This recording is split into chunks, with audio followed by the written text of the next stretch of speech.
Легкой поступью дождя уходит осень. Желтый лист упал на мокрое стекло. Ни о чем тебя никто уже не спросит.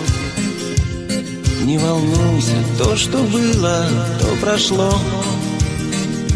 Так случилось, что совсем еще недавно называл тебя любимою своей. А сегодня, как во сне, чужом и странном, я стою один в кругу твоих гостей. Чужая свадьба, чужая свадьба, случайный взгляд, распахнутая дверь.